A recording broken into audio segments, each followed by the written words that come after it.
Hey guys, this is the start of a new video series that I'm going to be doing, which will be focusing on the visual aspects of movies rather than the plot points. I've been photographing now for about 9 years, and something I started to notice was when I was watching movies or television, I was starting to focus a little bit more on the lighting, the composition, the way that color was setting the tone. So I think just being visual by nature, it was something that just started to happen to me. I've been a fan of cinema and movies since I was really young, so this is just something I think that is a natural topic of conversation for me to make videos about. I'll be releasing a video every week. I'm going to start with a list of movies that I find are absolutely cinematically beautiful.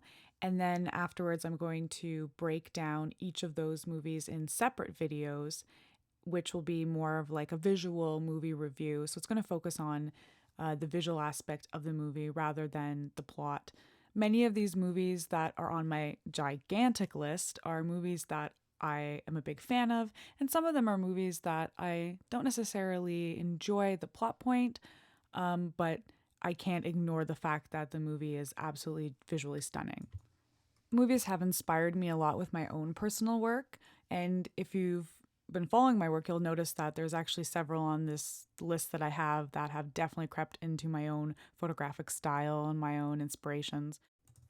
As I mentioned, I have a very long list of movies that I want to share with you that I think can definitely help any artist get inspiration from. This might be something where I end up having to do 10 to 20, maybe 30, maybe more videos every week. But it's something I really look forward to. And as I mentioned, I really love movies and cinema, and I could probably talk about the visual aspect of movies all day long. There's no particular order in which these movies are going to follow. I just want to highlight movies that I think are the most cinematically beautiful movies and talk to you a little bit about the visuals and also maybe help you get inspired. The first movie I'm going to talk about is a movie called The Neon Demon, directed by Nicholas Winding Refn. I recently got to see this movie probably about a few weeks ago, and I have to say it's a pretty crazy movie in terms of the plot point, but that's not what I am here to talk about today. I want to talk a little bit about the visuals of the movie. One of the things I think the movie does really strongly is uses color in order to set the tone and also color to set a major transition in one of the main characters, played by Elle Fanning. You'll notice the colors red and blue throughout the movie, and I think that a lot of the blue is there when Elle is kind of going through her more innocent phase, and as she becomes a little bit darker, you start to see a little bit more of the color red. And red is a very, explosive color in cinema. It's the color of blood and passion. So it's really interesting to see how he plays with those two colors throughout the entire movie. I think the lighting is also really interesting. I think there's movies where you can almost tell that the light is very artificial and it doesn't really match up with the scene and what's going on. But I think that the lighting is, very realistic to how the lighting would look in that actual scenario. One of the things I also really enjoy about this movie is the lingering scene, which is an absolute favorite of mine. I love when directors let the scene go on for almost an uncomfortable amount of time. I think it actually gives the viewer some time to look at what is in the scene, all the little details that are put together to make that scene. If the scene goes by too fast, it's almost like you might miss those little details. But there's a lot of lingering scenes in this movie, which I actually think is one of those things where you can almost pause the movie at any point and it would look like an amazing photograph. The next movie on my list is Sofia Coppola's Marie Antoinette. One of the things I think is absolutely amazing about this movie is visually it almost looks like a painting. You can really look at pre-Raphaelite paintings and get a sense that that might have been the inspiration for the visual shots and the scenes for this movie. The wardrobe stylist did an amazing job with this movie as well. Right off the bat, a lot of the colors, especially of the wardrobe in this movie, really set the tone for the movie. And I did a little bit of research and I noticed that those colors actually weren't colors that were used in that time, in that century. So that was actually something just added to the movie to give it a little bit more of a, I think, more of a modern feel and something that's going to pull your eye in a little bit more. The lighting is fantastic as well. It almost looks a lot like a lot of it is natural light. And if it's not natural light, then I think it's a really, really well done artificial light. And of course, we have the lingering scene and the composition of those shots, which is really interesting as well. The next movie on my list is 2005's Pride and Prejudice, directed by Joe Wright. This is another one of those movies where you could literally pause it at any point and it would look like an absolutely beautiful image. The lighting is absolutely superb in this movie. You can tell that a lot of it is natural light, and you can tell that the scenes were shot at the right time for the right type of light. You can see when it's a sunset, you can see when it's actual candlelight. If this movie has artificial lighting, I think that they do a fantastic job of making that artificial light look like natural light. The scenes are beautiful and fluid, and I think that there's a right amount of time left for you to absorb everything that's happening within the scene, for you to look at all the details and all the things that the director purposely left in the scene. I also really like the tones of this movie. They're very blue and green, which I think are really beautiful and great muted tones for the love story that the plot is really about. So I think that the color and the pacing of the movie is actually something that goes really well and really, really hand in hand with the theme and the plot of the movie.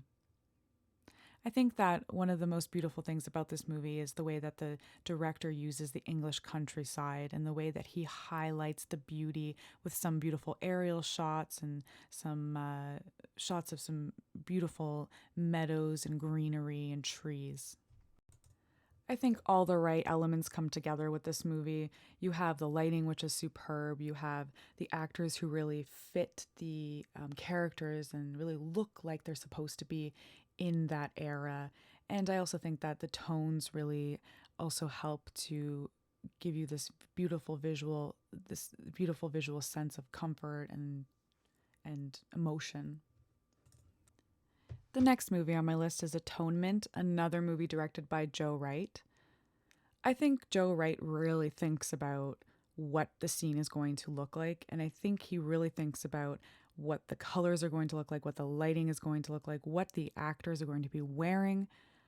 I really think he thinks about his location as well, and I think all of those things just come together to make such visual stunning movies. Again, same with Pride and Prejudice. I have to say the lighting absolutely makes sense with the scenes.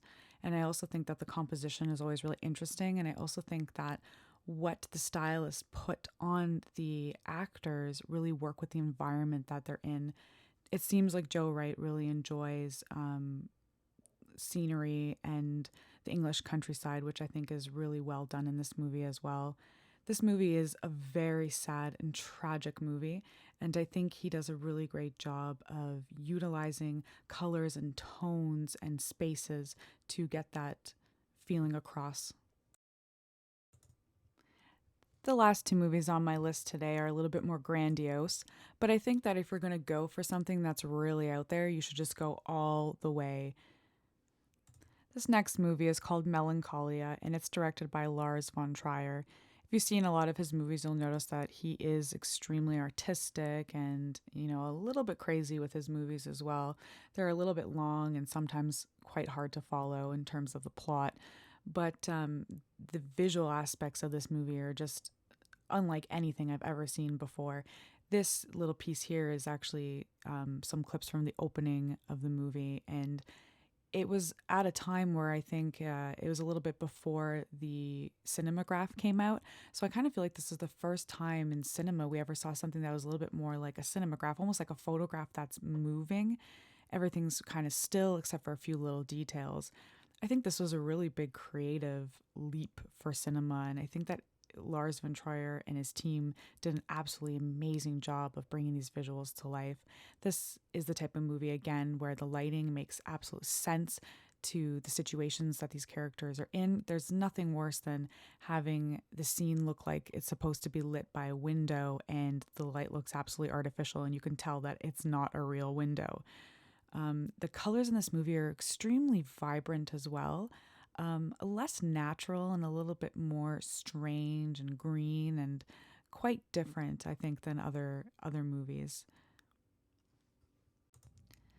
The last one for today's video is The Great Gatsby, directed by Baz Luhrmann. I really enjoy Baz Luhrmann. I think that when he goes for something, he just goes all out. And I think he just doesn't care. I think he really is just interested in making stories and telling them in a really visually interesting way.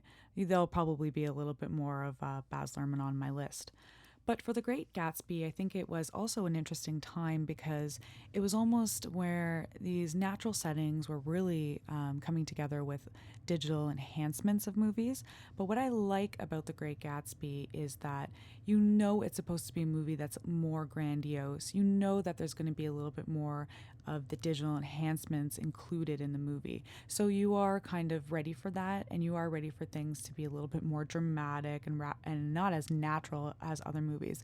But I still think that he does a good job of balancing out real locations and real situations with the digital world. I think that it's 2016 and we should be embracing, digital enhancements with photography and cinema as well. Sometimes I think it can be a little bit overdone, but I think that with The Great Gatsby, they did a pretty good job of balancing it out. I think the colors are really interesting and strange and almost kind of neon and vibrant and really different than a lot of other movies that you see these days. Obviously, the costuming is really well done. I think that there are scenes in this movie that are really fluid and also quite lingering as well, which gives you enough time to look at all the details. I think that this is another one of those directors where everything that's in the shot is supposed to be in the shot. It's not just randomly there for no reason, it's thought about, it's put there.